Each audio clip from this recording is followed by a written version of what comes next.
नमस्कार दोस्तों, स्वागत है आपका आज के मुख्य समाचार में, जिसमें सबसे पहले सबसे बड़ी खबर में हम आपको बताएंगे कितने बच्चों ने अपने प्रियजनों को खोया। वायनाड के स्कूल का दौरा कर भावुक हो गए प्रधानमंत्री मोदी। दूसरी बड़ी खबर में हम आपको बताएंगे 15 करोड़ की हेरोइन लेकर पाकिस्तान से भारत आया ड्रोन बीएसएफ ने पकड़ा, अब तक 200 करोड़ की जब्ती। तीसरी बड़ी खबर में हम आपको बताएंगे प्रधानमंत्री मोदी के बगल में ओम बिरला राहुल गांधी के सामने बैठे दिखे अमित शाह, संसद भवन में हुई चाय पर चर्चा।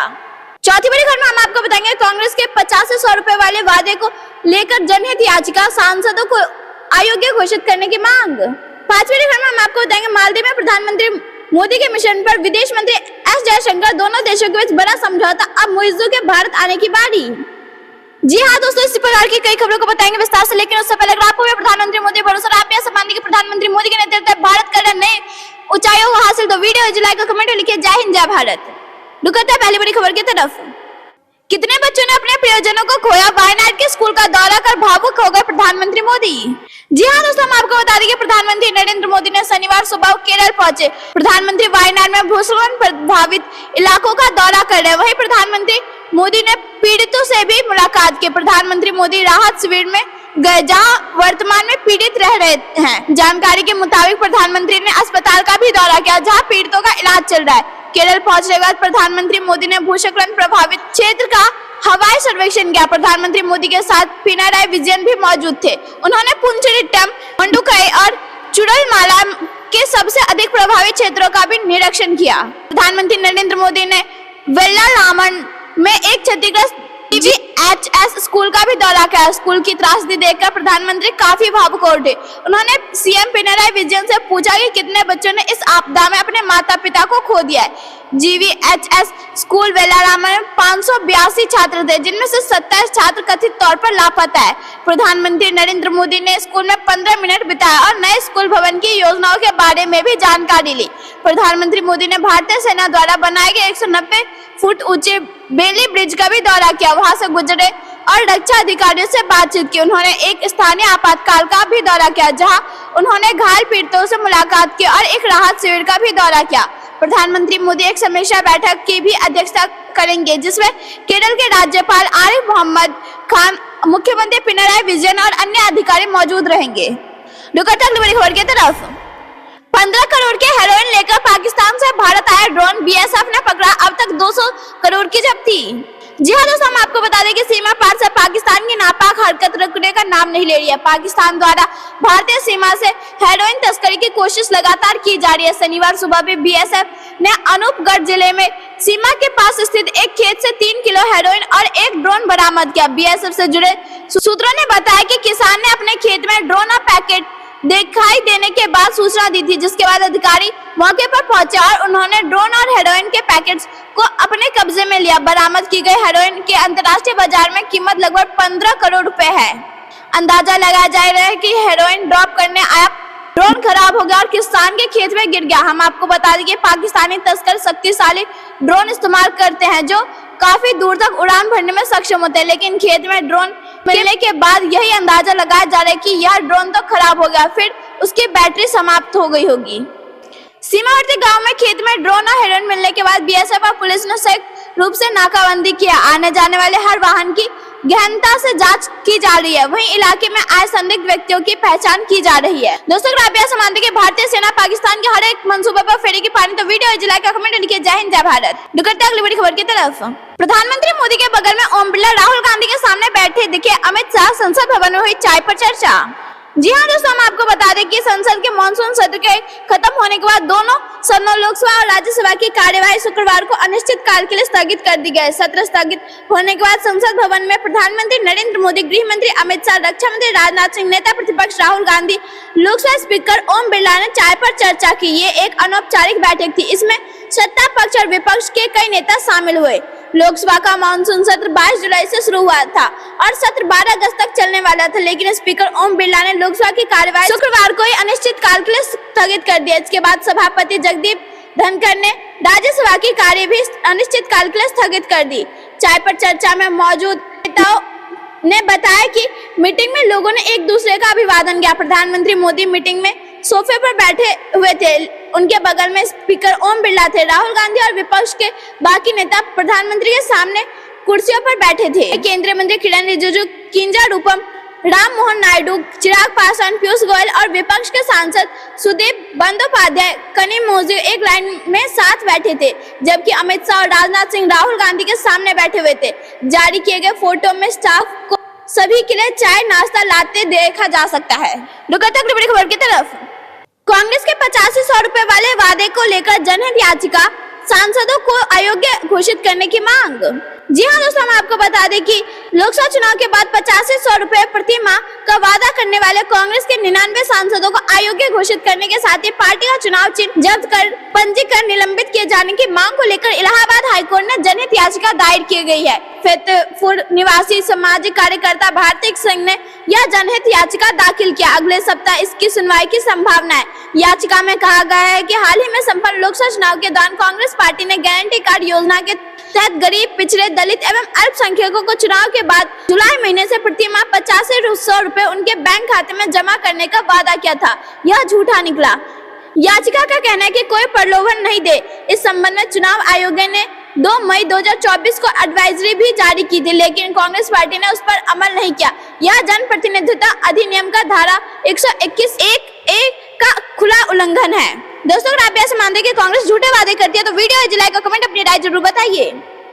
बड़ी खबर की तरफ, मालदीव में प्रधानमंत्री मोदी के मिशन पर जयशंकर, दोनों देशों के बीच बड़ा समझौता, अब मुइज्जू के भारत आने की बारी। जी हाँ दोस्तों, हम आपको बता दें कि भारत के विदेश मंत्री एस जयशंकर शुक्रवार को 3 दिवसीय यात्रा पर मालदीव पहुंचे। उनकी यात्रा ऐसे समय में हो रही है जब मालदीव नई दिल्ली के साथ संबंधों को सुधारने की कोशिश कर रहा है। यात्रा के दौरान जयशंकर का ध्यान मोहम्मद मुइज्जू की अगले होने वाली संभावित भारत यात्रा को लेकर तैयारियों पर है। मुइज्जू के राष्ट्रपति बनने के बाद मालदीव में सहायता के लिए तैनात भारतीय सैन्य कर्मियों को वापस बुलाने की मांग पर जोर देने के बाद दोनों देशों के संबंध खराब हो गए थे।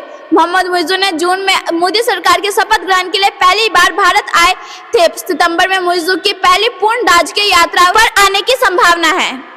मालदीव के विदेश मंत्री मूसा जमीर ने इसी मई में भारत का दौरा किया था, जिसमें उन्होंने मुइज्जू की यात्रा के संकेत दिए थे। इसके पहले जयशंकर ने जनवरी 2023 में मालदीव का दौरा किया था, जब माले में इब्राहिम सोलेह की सरकार थी। जयशंकर और जमीर ने इससे पहले जनवरी में युगांडा की राजधानी कंपाला और गुटनिरपेक्ष आंदोलन के 2 दिवसीय शिखर सम्मेलन में मुलाकात की थी। जयशंकर की यात्रा के बारे में जानकारी देते हुए मालदीव के विदेश मंत्रालय ने गुरुवार को बताया कि इस दौरान नई दिल्ली और Male high impact community development project और भारत के एग्जिम बैंक की लाइन ऑफ क्रेडिट सुविधा के तहत पूरी की गई परियोजना का उद्घाटन करेंगे। बड़ी खबर की तरफ, 3 करोड़ लोगों को घर देने जा रही मोदी सरकार, कैबिनेट की मिली मंजूरी। जी हाँ दोस्तों, हम आपको बता दें कि प्रधानमंत्री नरेंद्र मोदी की अध्यक्षता में केंद्रीय कैबिनेट ने शुक्रवार को प्रधानमंत्री आवास योजना ग्रामीण के अंतर्गत 2 करोड़ घरों के निर्माण के लिए ग्रामीण विकास विभाग को प्रस्ताव को मंजूरी दे दी। मंत्रिमंडल ने वित्त वर्ष 2024-25 से 2028-29 के दौरान प्रधानमंत्री आवास योजना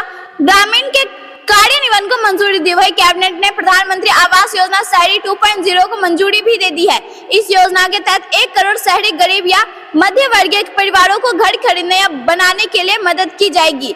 बयान के मुताबिक इसमें 2 मैदानी क्षेत्र में 1.20 लाख रुपए और पूर्वोत्तर क्षेत्र के राज्यों और पहाड़ी राज्य हिमाचल प्रदेश, उत्तराखंड, केंद्र शासित प्रदेश जम्मू और कश्मीर तथा लद्दाख में 1,30,000 रुपए की मौजूदा प्रति इकाई सहायता पर 2 करोड़ से अधिक घरों के निर्माण का प्रावधान है। मंत्रिमंडल ने योजना को अप्रैल 2024 से मार्च 2029 तक जारी रखने की मंजूरी दी है। वर्ष 2028-29 तक की अवधि के लिए कुल 3,06,137 करोड़ रुपए का खर्च की व्यवस्था की गई। इसमें 2,05,856 करोड़ का केंद्रीय हिस्सा और 1,0281 करोड़ रुपए राज्य का हिस्सा शामिल होगा। इसमें कहा गया है कि इस वर्ष 31 मार्च तक PMAYJ के तहत पिछले चरण के अधूरे मकान भी मौजूदा दरों पर वित्त वर्ष 2024-25 के दौरान पूरे कर लिए जाएंगे। बयान में कहा गया है कि प्रस्तावित 2 करोड़ मकानों में लगभग 10 करोड़ लोगों को लाभ मिलने की उम्मीद है। बड़ी खबर की तरफ, बांग्लादेश में फिर विरोध की लहर। अब प्रदर्शनकारियों ने सुप्रीम कोर्ट को घेरा, इस्तीफा देने को मजबूर हुए चीफ जस्टिस। जी हाँ दोस्तों, हम आपको बता दें कि बांग्लादेश में शनिवार को एक बार फिर से विरोध प्रदर्शन शुरू हो गया। प्रदर्शनकारियों ने ढाका में सुप्रीम कोर्ट को घेर लिया और चीफ जस्टिस सहित सभी जजों को 1 घंटे के भीतर इस्तीफा देने को कहा। प्रदर्शन को बढ़ता देख बांग्लादेश के चीफ जस्टिस अबुल हसन ने न्यायपालिका के प्रमुख के पद से इस्तीफा देने का फैसला किया। प्रदर्शनकारियों ने चेतावनी दी थी कि अगर जज और चीफ जस्टिस उबैदुल हसन इस्तीफा नहीं देते तो वे उनके आवासों पर धावा बोल देंगे। हाल ही में बांग्लादेश में हुए जबरदस्त विरोध प्रदर्शन के बाद शेख हसीना को प्रधानमंत्री पद से इस्तीफा देने के लिए मजबूर होना पड़ा था। शहर को सैकड़ों प्रदर्शनकारियों जिन्होंने बांग्लादेश के सुप्रीम कोर्ट को घेर लिया, उनमें अधिकतर प्रदर्शनकारी छात्र और मुख्य न्यायाधीश के तत्काल इस्तीफे की मांग कर रहे थे। दरअसल यह खबर आई थी कि चीफ जस्टिस ने फुल कोर्ट मीटिंग बुलाई जिसमें प्रदर्शनकारी भड़क गए। छात्र और वकीलों समेत सैकड़ों प्रदर्शनकारी सुप्रीम कोर्ट की ओर बढ़ने लगे। अब्दुल मुकद्दिम नामक एक प्रदर्शनकारी ने दावा किया कि मुख्य न्यायाधीश अंतरिम सरकार को अवैध घोषित करने की साजिश रच रहे हैं। मुकद्दिम ने डेली स्टार से कहा कि फांसीवादी अंतरिम सरकार को अवैध घोषित करने के लिए सुप्रीम कोर्ट और चीफ जस्टिस का इस्तेमाल करने की कोशिश कर रहे हैं, इसलिए हम चीफ जस्टिस को इस्तीफे देने के लिए मजबूर करने के लिए सुप्रीम कोर्ट परिसर में आए हैं। अंतरिम सरकार के खेल मंत्रालय के सलाहकार आसिफ मोहम्मद ने भी मुख्य न्यायाधीश अब्दुल हुसैन के बिना शर्त इस्तीफे और फुल कोर्ट मीटिंग को रद्द करने की मांग की है। अगली बड़ी खबर की तरफ, बांग्लादेश की सड़कों पर हरे रामा हरे कृष्णा, अचानक सड़कों पर एकजुट होकर उतरे करोड़ों हिंदू, हिल गई नई सरकार। जी हाँ दोस्तों, हम आपको बता दें कि बांग्लादेश में राजनीतिक तख्ता पलट के बाद से हिंदू परिवारों को निशाना बनाया जा रहा है। उसके बाद से हिंदू संगठनों ने प्रदर्शन करना शुरू कर दिया है। अब बांग्लादेश में हिंदुओं ने सड़क पर उतरकर प्रदर्शन शुरू कर दिया ताकि वहां जो लगातार हिंसा हो रही है उसके पलट यहाँ हिंदुओं ने शांतिपूर्ण तरीके से प्रदर्शन किया, हरे रामा हरे कृष्णा के नारे लगाए हैं। बड़ी संख्या में हिंदू संगठन के लोग सड़कों पर उतरे। खुद के प्रति अत्याचार का विरोध करने का ये अनोखा रास्ता बांग्लादेश के हिंदुओं ने निकाला है। वहीं दूसरी तरफ बांग्लादेश में हिंदुओं के प्रति नफरत और हिंसा अभी भी जारी है। सोशल मीडिया पर हिंदू लड़की को कुछ मुस्लिम लड़कों द्वारा घेरने और उसे टॉर्चर किए जाने का वीडियो खूब वायरल हो रहा है, उससे माफी मांगी जा रही है। ऐसे में बड़ा सवाल यह है कि हिंदुओं पर हो रहा अत्याचार कैसे रोकेगा। भारत की बात करें तो यहाँ अल्पसंख्यकों को बराबर के अधिकार दिए गए हैं, यहाँ पर अल्पसंख्यकों को विशेष अधिकार देने का भी आरोप लगाते रहे, लेकिन भारत के उलट पड़ोसी देशों में हिंदुओं पर अत्याचार लगातार जारी है। बांग्लादेश में शेख हसीना के प्रधानमंत्री पद से इस्तीफा देकर देश छोड़ने के बाद हिंसा में कई हिंदू मंदिर, घर और व्यापारिक प्रतिष्ठानों में तोड़फोड़ की गई, महिलाओं पर हमला किया गया तथा आवामी लीग पार्टी से जुड़े कम से कम 2 हिंदू नेताओं की हत्या कर दी गई। 2 हिंदू नेताओं की उत्तर पश्चिमी सिरांगगंज और रंगपुर में हत्या कर दी गई, जो हसीना की आवामी लीग पार्टी के नेता थे। बड़ी खबर की तरफ, SC/ST आरक्षण में क्रीमी लेयर पर मोदी सरकार ने साफ किया रुख, कहा अंबेडकर के संविधान में ऐसा कोई प्रावधान नहीं। जी हाँ दोस्तों, हम आपको बता दें कि केंद्रीय मंत्रिमंडल ने स्पष्ट किया कि डॉक्टर BR अम्बेडकर द्वारा तैयार संविधान में अनुसूचित जाति यानी कि SC और अनुसूचित जनजाति यानी कि ST के लिए आरक्षण प्रणाली में क्रीमी लेयर का प्रावधान नहीं है। विस्तृत जानकारी देते हुए केंद्रीय सूचना एवं प्रसारण मंत्री अश्विनी वैष्णव ने SC/ST आरक्षण पर सुप्रीम कोर्ट के फैसले से शुरू हुई हालिया चर्चाओं को संबोधित किया और कहा कि NDA सरकार संविधान का पालन करने के लिए बाध्य है। अश्विनी वैष्णव ने जानकारी देते हुए कहा कि हाल ही में सुप्रीम कोर्ट ने आरक्षण के बारे में फैसला सुनाया और SC/ST आरक्षण के बारे में सुझाव दिया। कैबिनेट ने इस मामले में विस्तृत चर्चा की। उन्होंने कहा कि NDA सरकार बाबा साहब अम्बेडकर द्वारा बनाए गए संविधान का पालन करने के लिए बाध्य है। अम्बेडकर के संविधान के अनुसार SC/ST आरक्षण में क्रीमी लेयर का कोई प्रावधान नहीं है। केंद्रीय मंत्री की यह टिप्पणी सुप्रीम कोर्ट के उस फैसले के कुछ दिनों बाद आए जिसमें कहा गया था कि राज्यों के पास अनुसूचित जातियों और अनुसूचित जनजातियों को उपवर्गीकृत करने का अधिकार है। सुप्रीम कोर्ट ने यह भी कहा कि राज्य SC/ST में से भी क्रीमी लेयर की पहचान करने के लिए नीति बना सकते हैं ताकि उन्हें सकारात्मक कार्रवाई के लाभ से बाहर रखा जा सके। इससे पहले प्रधानमंत्री नरेंद्र मोदी की अध्यक्षता में केंद्रीय मंत्रिमंडल ने संविधान में उल्लेखित SC/ST आरक्षण के लिए उपवर्गीकरण के संबंध में सुप्रीम कोर्ट के फैसले पर विस्तृत चर्चा की। बड़ी खबर की तरफ, इंडियन आर्मी की जया बचाओ अभियान के बाद वायनाड में भारतीय सेना के जवानों को मिले भावपूर्ण विदाई। जी हाँ दोस्तों, हम आपको बता दें कि वायनाड में 10 दिन से चल रहा रेस्क्यू ऑपरेशन खत्म हो गया है। सेना के साहस, हिम्मत और जोश को देखते हुए वहां के स्थानीय लोगों ने तालियां बजाकर उनका अभिवादन किया, उनका अभिनंदन किया। इसी के साथ निवासियों ने भारतीय सेना के जवानों को भावपूर्ण विदाई दी। हम आपको बता दें कि 31 जुलाई को आई त्रासदी में 400 से अधिक लोगों की मौत हो गई थी। भीषण लैंडस्लाइड के बीच भारतीय सेना ने बचाव कार्य में बेहद अहम भूमिका निभाई थी। कोची रक्षा जनसंपर्क अधिकारी द्वारा पोस्ट किए गए एक वीडियो में सैनिकों को उनके आवास से बाहर निकलते समय स्थानीय लोगों की ओर से तालियों की गड़गड़ाहट के साथ स्वागत करते हुए देखा जा सकता है। प्रादेशिक सेना की 122वें इन्फेंट्री बटालियन के सैनिकों को माउंट एब्रो स्कूल के शिक्षकों और कर्मचारियों द्वारा भी सम्मानित किया गया। हम आपको बता दें कि यही बचाव दल को ठहराया गया था। इस वीडियो के साथ कोच्चि रक्षा जनसंपर्क अधिकारी ने ट्वीट किया कि हम अपने बहादुर सैनिकों के प्रति बहुत आभारी हैं, जिन्होंने भूस्खलन यानी कि लैंडस्लाइड बचाव अभियान के दौरान अपना सब कुछ दांव पर लगा दिया। आपके साहस और बलिदान को भुलाया नहीं जा सकता। सैनिकों के साहस को देखते हुए स्थानीय लोगों ने भारत माता की जय और भारतीय सेना की जय के नारे भी लगाए। वायनाड जिला प्रशासन ने बचाव और खोज अभियान में शामिल सेना के जवानों के लिए विदाई समारोह का भी आयोजन किया।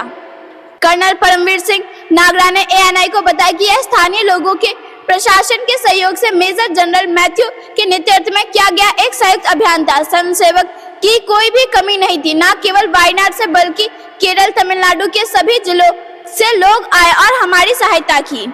अगली बड़ी खबर की तरफ।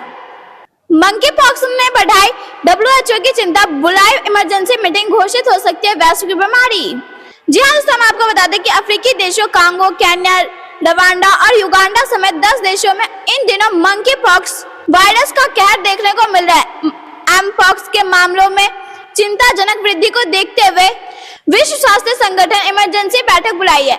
संगठन को डर है कि यह वायरस सभी अफ्रीकी देशों और दुनिया के अन्य देशों में भी फैल सकता है। हम आपको बता दें कि कांगो में पिछले साल सितंबर में ही मंकी पॉक्स के मामलों में तेजी देखी जा रही है। इसी की वजह से कांगो के पड़ोसी देशों में नया स्ट्रेन भी पाया गया है, जिसने WHO की चिंता को बढ़ा दिया है कि कहीं बीमारी दुनिया में स्वास्थ्य जोखिम न पैदा कर दे। जैसे जैसे वायरस अफ्रीकी देशों में फैल रहा है, वैसे वैसे भारत में भी लोगों की चिंता बढ़ रही है। ऐसे में मंकी पॉक्स वायरस क्या है, इसको समझना जरूरी है। एमपॉक्स मंकी वायरस की वजह से होता है। यह एक संक्रामक बीमारी है जो संक्रमित व्यक्ति या जानवरों के संपर्क में आने से होता है। मंकी पॉक्स का संबंध ऑर्थोपॉक्स वायरस परिवार से, जो चेचक की तरह दिखाई देता है। इस वेरियोला वायरस भी शामिल है। मंकी पॉक्स होने पर इसके लक्षणों में बुखार, सिर दर्द, मांसपेशियों में दर्द और सूजन वे लिम्फ नोड्स आते हैं। इसके बाद एक दाना होता है जो आमतौर पर चेहरे से शुरू होता है और पूरे शरीर में फैलता है। दाने धब्बे से विकसित हो फुंसियों में बदल जाते हैं और आखिर में पपड़ी बन जाते हैं। लक्षण आमतौर पर 2-4 सप्ताह तक रहते हैं। अगली बड़ी खबर की तरफ। फिर से बढ़ रहे कोविड-19 के मामले, संभावित गंभीर वेरिएंट पर WHO का तत्काल अलर्ट जारी। जी हाँ दोस्तों, हम आपको बता दें कि WHO ने चेतावनी दी है कि कोविड-19 वापसी कर रहा है। 84 देशों में सकारात्मक परीक्षण दर बढ़ रही है और अधिक गंभीर वेरिएंट उभरने की संभावना है। अगर विश्व स्वास्थ्य संगठन WHO की रिपोर्ट के हाल ही हफ्तों में 84 देशों में सकारात्मक टेस्ट का प्रतिशत बढ़ा है। संयुक्त राष्ट्र स्वास्थ्य एजेंसी भी चेतावनी दे रही है कि जल्द ही कोरोना वायरस के और अधिक गंभीर रूप से सामने आ सकते हैं। WHO के डॉक्टर मारिया वॉन केरखावा ने जिनेवा में पत्रकारों से कहा कि कोविड-19 अभी भी है और सभी देशों में फैल रहा है। उन्होंने कहा कि 84 देशों में निगरानी प्रणाली के डेटा से पता चला है कि SARS-CoV-2 के लिए पॉजिटिव टेस्ट का प्रतिशत कई हफ्तों से बढ़ रहा है। डॉक्टर वॉन केरखेवा ने कहा कि कुल मिलाकर पॉजिटिव टेस्ट 10% से ऊपर है। अगली खबर की तरफ। न्यूजीलैंड और अफगानिस्तान का मैच देखने आ सकते हैं सीएम योगी, लेंगे प्रधानमंत्री मोदी के आगमन की तैयारियों का जायजा। जी हाँ दोस्तों, हम आपको बता दें कि शहीद वजीर सिंह पथिक स्पोर्ट्स कॉम्प्लेक्स में 9 से 13 सितंबर तक न्यूजीलैंड एवं अफगानिस्तान के बीच होने वाले अंतर्राष्ट्रीय टेस्ट मैच को देखने मुख्यमंत्री योगी आदित्यनाथ पहुंच सकते हैं। सूत्रों से मिली जानकारी के अनुसार टेस्ट मैच के आयोजन के बीच में ही सीएम योगी आदित्यनाथ का शहर में दौरा भी होगा। इस कारण वह मैच देखने स्टेडियम पहुंच सकते हैं। वासुदेव कुटुंबकम का संदेश देने का वह दोनों देशों के खिलाड़ियों से भी मिल सकते हैं। हम आपको बता दें कि प्रधानमंत्री नरेंद्र मोदी 11 से 13 सितंबर तक कार्यक्रम में प्रस्तावित है। प्रधानमंत्री Narendra Modi India expo mart में आयोजित होने वाले इलेक्ट्रॉनिका इंडिया एवं प्रोडक्ट्रोनिका इंडिया का उद्घाटन करेंगे। कार्यक्रम की जानकारी होने पर जिला प्रशासन की बैठक शुरू हो चुकी है। प्रधानमंत्री के आगमन की तैयारियों का जायजा लेने के लिए इसी दौरान सीएम योगी भी शहर में मौजूद रहेंगे। सीएम योगी के आने की जानकारी होने पर जिला प्रशासन और पुलिस ने तैयारियां शुरू कर दी है। मैच के सकुशल संपन्न कराने के लिए जल्द एक नोडल अधिकारी की तैनाती होने वाली है। स्टेडियम में सभी व्यवस्थाओं की देखरेख नोडल अधिकारी की निगरानी में होगी। टीम के आने से पहले प्राधिकरण के हर विभाग के अधिकारियों की तैनाती 24 घंटे के लिए स्टेडियम में ही होगी। अफगानिस्तान बोर्ड के सदस्य 18 अगस्त को तैयारियों को देखने के लिए भारत पहुंच रहे। इसी दौरान तय होगा कि टिकट कब से दर्शक ले सकेंगे। इसके साथ ही टिकट का रेट क्या होगा, ऑनलाइन या फिर ऑफलाइन दोनों मोड में टिकट बेची जा सकती है। स्टेडियम में दर्शकों की क्षमता 12,000 हो गई है। वहीं 1,000 VIP और मीडिया के लिए सीटें अलग से आरक्षित होंगी। रुकते अगली बड़ी खबर की तरफ। बिहार को मोदी सरकार ने दिया 5,532 करोड़ रुपए। जी हाँ दोस्तों, हम आपको बता दें कि केंद्र की मोदी सरकार ने बिहार को बड़ा तोहफा दिया है। बिहार को बिजली, सड़क, स्वास्थ्य जैसी बुनियादी सुविधा को बेहतर बनाने के लिए 5,532 करोड़ रुपए की मंजूरी मिली है। इसके अलावा आम बजट में भी बिहार के लिए 26,000 करोड़ रुपए के सड़क प्रोजेक्ट और 21,000 करोड़ रुपए के पावर प्लांट की घोषणा की गई थी। इस विशेष सहायता राशि में बिहार में ग्रामीण और शहरी इलाकों में सड़कों का जाल बिछाया जाएगा, जिससे लोगों की आवागमन में सुविधा होगी। इसके साथ ही बिजली, स्वास्थ्य और शिक्षा जैसे महत्वपूर्ण क्षेत्रों में भी विकास कार्यों को गति मिलेगी। दोस्तों, ये थी दिन भर की सारी जरूरी और बड़ी खबरें। अंत तक बने रहने के लिए बहुत बहुत धन्यवाद। अगर आप प्रधानमंत्री मोदी का करते समर्थन, आप यह मानते कि प्रधानमंत्री मोदी के नेतृत्व भारत चल रहा है विकास की राह पर, तो वीडियो लाइक और कमेंट में लिखिए। जय हिंद, जय भारत।